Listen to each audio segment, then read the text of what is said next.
خواتین و حضرات، السلام علیکم ورحمۃ اللہ وبرکاتہ۔ آج میج بینک ٹی وی آپ کے لیے ایک نئی ویڈیو لے کر حاضر ہوا ہے۔ یہ ویڈیو بھی اسی سلسلے کی ایک کڑی ہے جو آج کل بہاری برادری کی قربانیوں کا ذکر اور اس کا چرچا ہے، جی ایچ کیو سے لے کے پوری دنیا میں، پاکستان سمیت۔ تو اسی سلسلے کی ایک کڑی ہے۔ آج کی ویڈیو بھی ایک اور ایونٹ، ایک اور تقریب کی کہانی ہے جو میں آپ کو سنانے جا رہا ہوں۔ آپ کا میزبان ہے میجر مسرت ریٹائرڈ۔ اس سے پہلے کہ آپ کو میں یہ آج کی کہانی سناؤں، آپ سے گزارش ہے کہ اگر اب تک آپ نے یہ ہمارا چینل سبسکرائب نہیں کیا ہوا ہے تو پلیز کر لیں اور کلک کریں سبسکرائب بٹن کو۔ پھر اس کے بعد ایک گھنٹی نما چیز ظاہر ہوگی، اس پر آل پر کلک کریں، اور اس طرح پھر انشاءاللہ آپ کو تمام ویڈیو وقت پر ملتی رہیں گی۔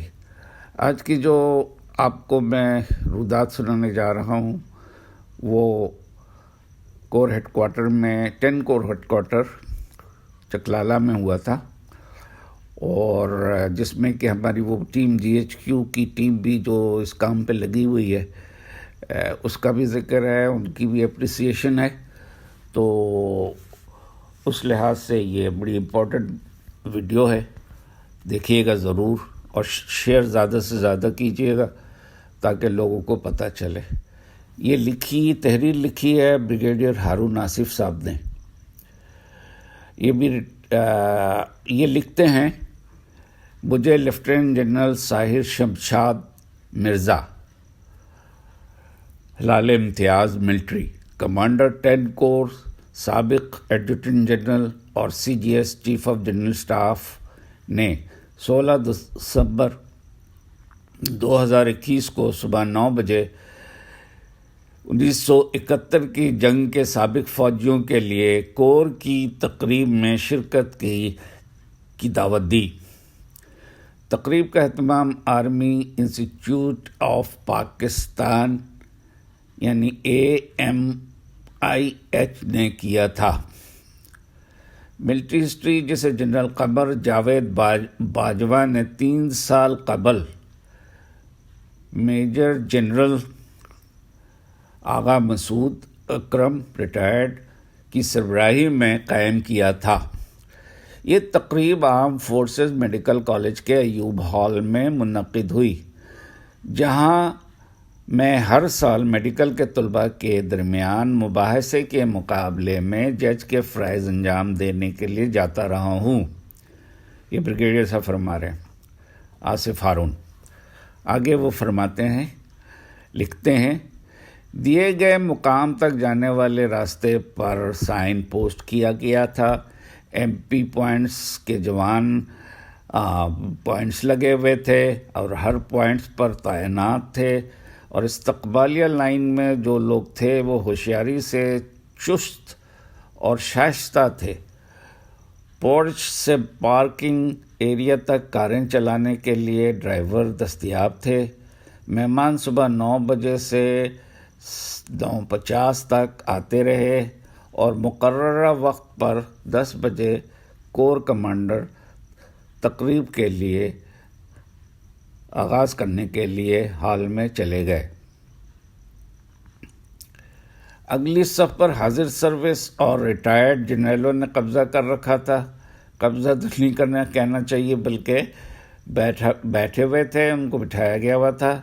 دوسری قطار بریگیڈیئر اور تیسری قطار کرنلز اور اس سے نیچے رینک کے تھے۔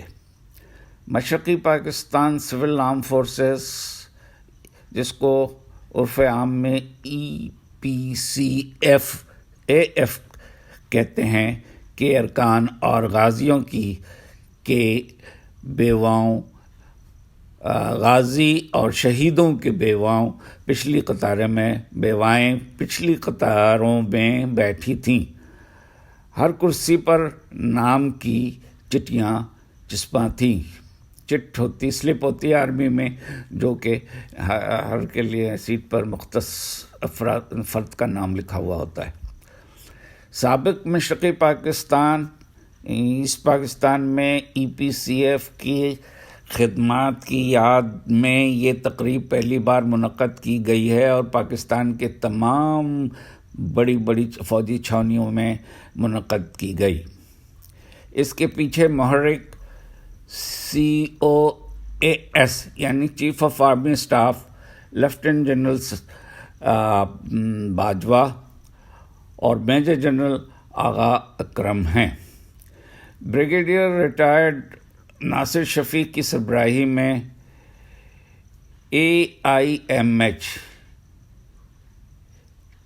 کے افسران کی ایک ٹیم کو پاکستان میں رہنے والے EPCAF کے ارکان کے ٹھکانہ پتہ کرنے کا اور ان کو ڈگ کرنے کا ایک ڈاٹا اکٹھا کرنے کا کام سونپا گیا. اس میں بریگیڈیئر ناصر کے علاوہ سویلین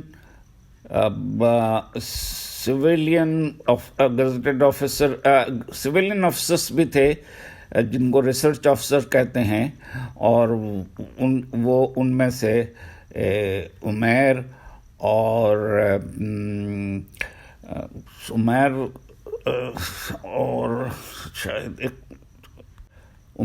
اور انیس شامل تھے. مطلوبہ معلومات کو مرتب کرنے اور سندھ، پنجاب، KPK صوبوں میں رہنے والے تمام افراد کے ساتھ ساتھ مرنے والوں کے اہل خانہ سے براہ راست رابطہ قائم کرنے میں 3 سال کی سخت کوششیں شامل ہوئیں. آج GHQ نے یعنی 16 دسمبر کو GHQ نے EPCF کے تمام سابق فوجیوں اور شہیدوں کو ان کی دیکھ بھال کے لیے اپنی لپیٹ میں لے لیا ہے. مستقل میں 16 دسمبر کی تقریب کا انعقاد اسی طرح کیا جائے گا جس طرح 6 ستمبر کو کیا گیا تھا. اور یہاں پر میں یہ بھی بتا دوں کہ یہ GHQ سے شروع ہوا تھا اس سال 6 دسمبر کو، اور یہ فنکشن شروع ہوا اور اس طرح کوئٹہ، پشاور، اسلام آباد، لاہور، پنڈی، حیدرآباد، کراچی میں تقریبات منعقد ہوئے. آج کی 16 دسمبر کی تقریب کا آغاز تلاوت قرآن پاک سے ہوا، جس کے بعد بریگیڈیئر ریٹائرڈ ناصر شفیق نے خطاب کیا. انہوں نے ان تمام باتوں پر روشنی ڈالی جو اب تک کیا جا چکا تھا اور کیا جا چکا ہے، اور EPCAF کے فراموش کیے گئے سابق فوجیوں اور ان شہیدوں کی بیواؤں کی مدد کے لیے جو پائپ لائن میں ہے اس کا بھی انہوں نے ذکر کیا. ان EPCF کے جوانوں نے اور افسروں نے اور جونیئر کمیشن افسروں نے انسداد بغاوت کی کارروائیوں اور سابق مشرقی پاکستان ایسٹ پاکستان میں جنگ میں حصہ لیا تھا. ان کی گفتگو کے بعد ایک دستاویزی فلم دکھائی گئی جس میں کچھ بہاریوں کے انٹرویو شامل تھے جن میں 1971 کے اپنے ذاتی تجربات بیان کیے گئے تھے. اس لیے اس کے بعد ایوارڈز کی تقریب تھی جس میں کور کمانڈر نے EPCF کے غازیوں اور شہید کے قریبی رشتہ داروں کو وظیفہ دیا تھا. اکثریت نے کمبنلا اور چٹاگاؤں اور اس جیسی کئی جگہ لڑائیوں میں حصہ لیا.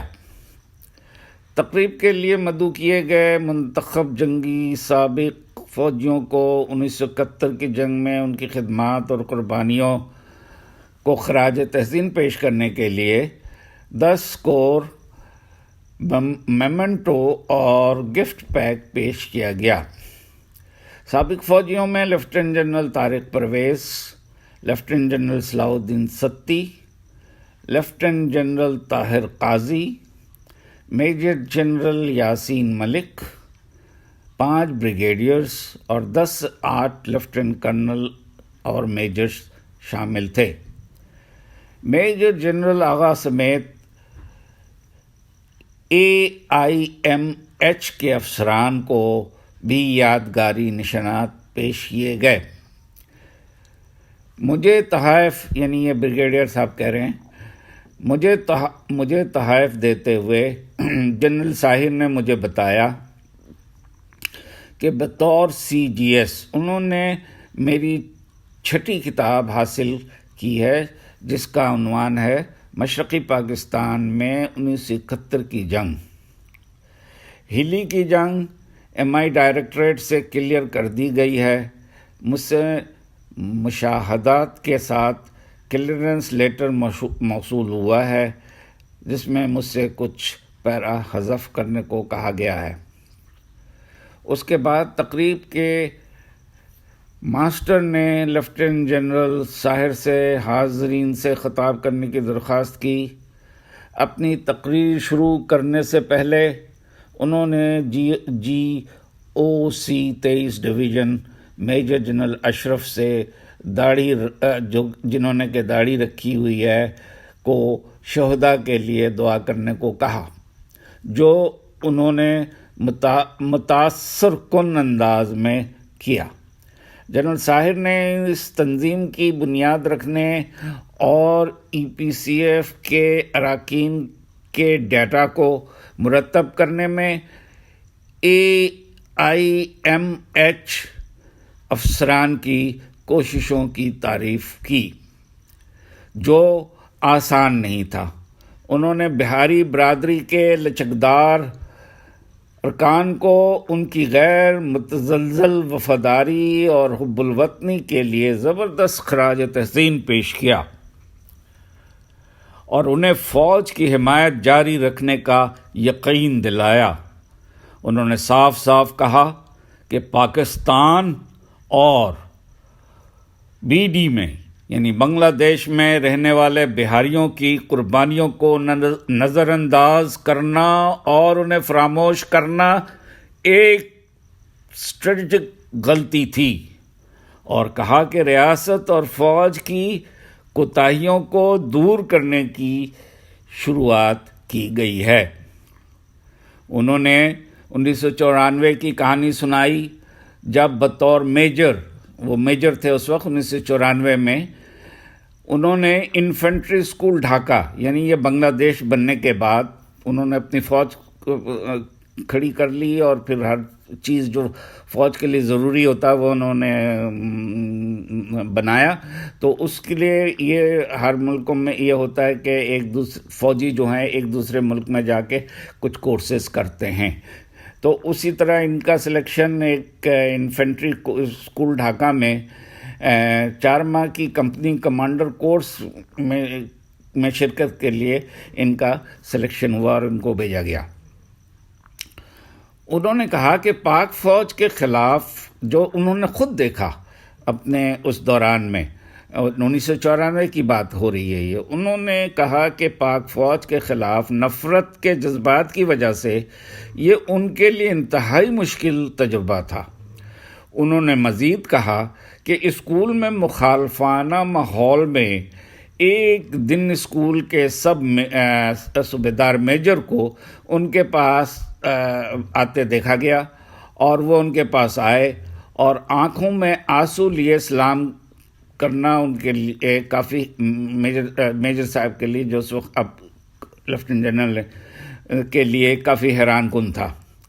جب ان سے ان کی شائستگی اور احترام کی وجہ پوچھی گئی تو انہوں نے کہا کہ اس نے BD اور انڈین آرمی دیکھی، یعنی انہوں نے صوبیدار میجر نے دیکھی، اور جو کہ خود بنگالی تھا، اور غیر ملکی کورسز میں شرکت کی ہے، لیکن پاک فوج باقی سب سے بہتر فوج ہے۔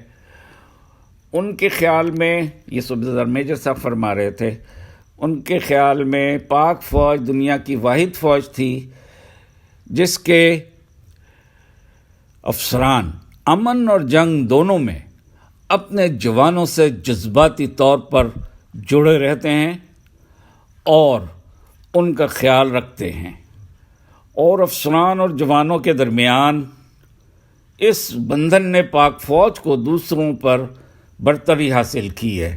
پاک فوج زندہ باد۔ انہوں نے انکشاف کیا کہ بی ڈی آرمی اس غلامی کی کمی کی وجہ سے، بی ڈی آرمی نہیں، وہ صوبیدار میجر وہاں کے وہ کہہ رہے ہیں کہ بی ڈی آرمی جو ہے، بنگلہ دیش کی آرمی جو ہے، یہ چیز چونکہ ان میں نہیں تھی تو اسی لیے یہ جو ہے 17 دفعہ ان کے یہاں بغاوت ہوئی ہے، اور اس کی وجہ یہی مینلی تھی کہ افسرز زیادہ ان کی طرف دھیان نہیں دیتے تھے۔ ان کے خطاب کے بعد لان میں گروپ فوٹوز کا سیشن ہوا جس میں ہر اس بینڈ نے شرکت کی۔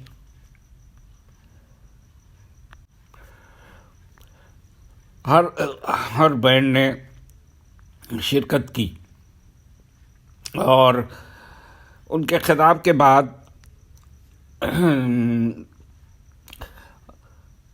میزوں پر اچھے طریقے سے سجائے ہوئے لنچ پیش کیا گیا۔ میز نمبر یعنی ٹیبل نمبر 1 پر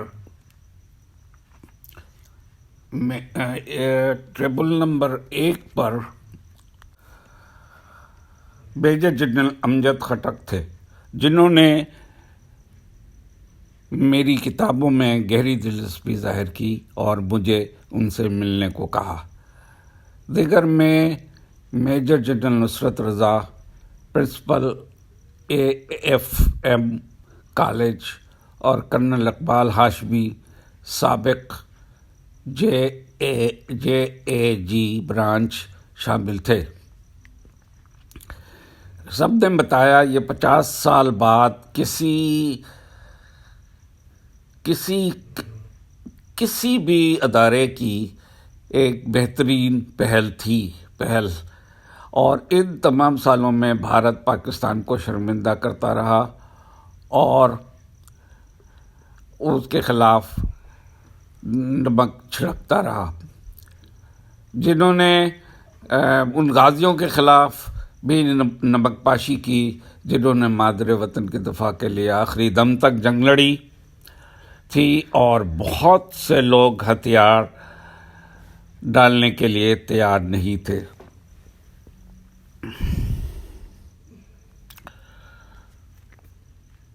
ان کی بہادری کے تمام قصے جو کہ ملٹری ہسٹری میں رقم کیے گئے، وہ ہماری پچھلی حکومتوں کی لاپرواہی سے وہ ہتھیار ڈالنے کے لفظ کے نیچے دب گئے۔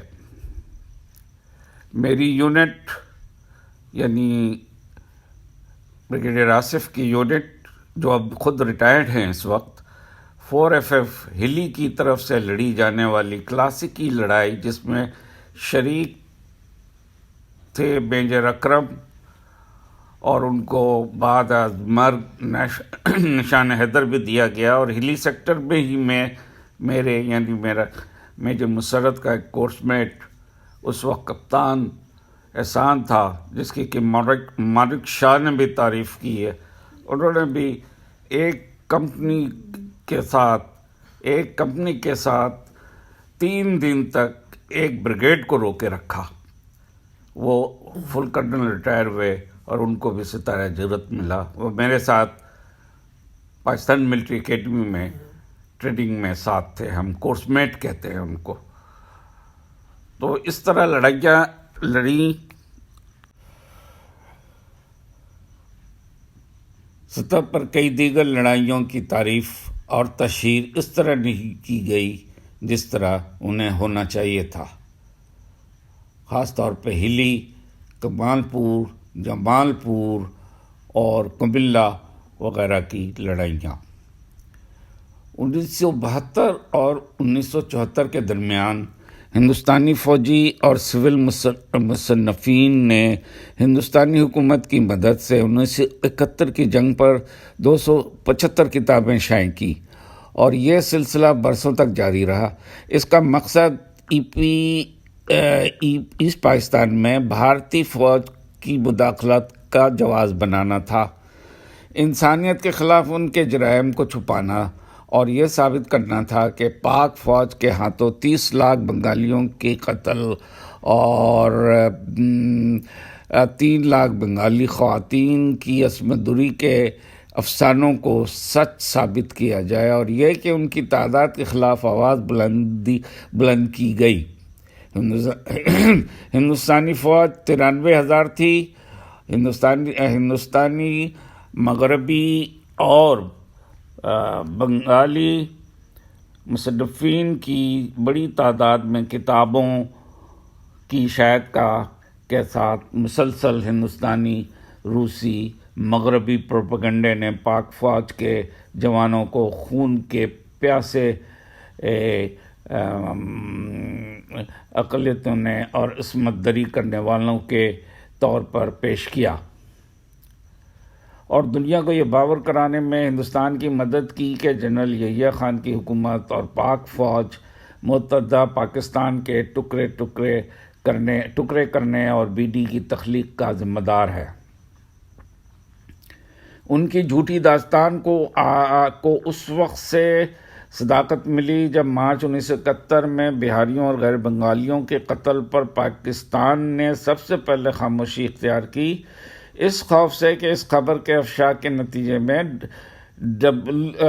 پی او ڈبلیوز جو ہیں میں رد عمل سامنے آئے گا اور ہتھیار ڈالنے کے بعد ہم نے پھر 2001 میں حمود الرحمن کمیشن کی رپورٹ کے افشا ہونے تک چھپے رہے اور ہماری خاموشی نے بھارت کو ان کے جھوٹ کو سچ میں تبدیل کرنے میں کافی مدد کی۔ میں ان چند پاکستانی مصنفین میں شامل تھا جنہوں نے کہانی کا دوسرا رخ بیان کیا اور 1993 میں مارکا ہلی، 2000 میں محمد بن قاسم سے مشرف اور 2005 میں روٹس آف 1971 ٹریجڈی لکھا۔ میں نے ان کے تمام افسانوں اور من گھڑت کو ختم کر دیا۔ میری آخری کتاب میں، جو کہ میری نظر میں اس موضوع کا سب سے زیادہ تخلیق شدہ کتاب ہے، لیکن بدقسمتی سے کتاب شیلف سے اتار دی گئی ہے اور ناشر کے پاس بھی دستیاب نہیں ہے۔ میں اس موقع سے فائدہ اٹھاتے ہوئے لیفٹیننٹ جنرل ساحر شمشاد اور ان کے عملے میجر جنرل آغا اور ان کی ٹیم کا ایک شاندار شو پیش کرنے پر شکریہ ادا کرتا ہوں۔ مجھے امید ہے کہ AIMH میری بہت تاخیر سے 6ویں کتاب کو شائع کرنے اور دیگر کو دوبارہ شائع کرنے میں مدد کرے گا۔ بہاریوں سمیت یعنی ایسٹ پاکستان میں نیم فوجی دستوں کے کردار کو اجاگر کرنے کے لیے میں نے ایک مختصر سا اکاؤنٹ لکھا ہے جس کا عنوان ہے 1971 کے سانحے کی غیر منقسم نشان، جسے میں الگ سے شیئر کروں گا۔ بریگیڈیئر آصف ہارون۔ اور میں یہ بھی آپ کو بتاتا چلوں کہ جب سے یہ چیزیں مشہور ہوئی ہیں اور میڈیا میں آیا، اور خاص طور پر سوشل میڈیا میں جو اس کی پذیرائی ہوئی ہے، جو ہماری فوج، ہماری ایسٹ پاکستان EPCF اور تمام 1971 کے بہاریوں کی جو پذیرائی کر رہی ہے، اس کا ناجائز فائدہ اٹھاتے ہوئے بعض لوگوں نے اس کو اپنے اپنے پر وہ ہائی جیک کرنے کی کوشش کی، اور وہ یہ صحرا اپنے سر لینا چاہ رہے ہیں، جس میں کہ تنظیمیں بھی ہیں اور کچھ پارٹیاں بھی ہیں، سیاسی پارٹیاں بھی ہیں، جو کہ جی ایچ کیو نے صاف طور پہ کہا ہے کہ بھئی اس کو پولیٹیسائز نہیں کرنا ہے، اس میں کسی کا کوئی کریڈٹ نہیں ہے، اس میں سب وہ لوگ چیف آف آرمی اسٹاف اور ان کے ساتھ جو لوگ منسلک ہیں، جو تندہی سے کام کر رہے ہیں، کریڈٹ ان کو جاتا ہے۔ یہ جو برسات کے مینڈک نکل آئیں اور وہ کلیم کر رہے ہیں ہر جگہ، اور اپنے نام کا وہ زندہ باد لگوا رہے ہیں، نعرے لگوا رہے ہیں، ان سے گزارش ہے کہ پلیز اس کا صحرا کسی کو نہ دیں، اور کوئی آپ اپنے ذمے بھی نہ لیں، صحرا لگائیں، نہ اپنے نام کا نعرہ لگوائیں۔ یہ صرف اور صرف جی ایچ کیو کا کمال ہے، اور اس میں ہمارے سی او ایس جنرل باجوہ سر فہرست ہے۔ جزاک اللہ خیراً۔ اب آپ پوری ویڈیو دیکھیے انشاءاللہ تعالی، پھر ملیں گے اگلی ویڈیو کے ساتھ۔ آخر میں پھر آپ سے گزارش ہے کہ اگر آپ نے میرا چینل میج بینک ٹی وی ابھی تک سبسکرائب نہیں کیا ہوا ہے تو اب کر لیں پلیز۔ شکریہ، جزاک اللہ خیراً۔ اللہ آپ کا حافظ و ناصر ہو۔ پھر ملتے ہیں اگلی ویڈیو میں۔ اللہ حافظ۔ پاکستان زندہ باد، پاک فوج زندہ باد، بہاری قوم زندہ باد۔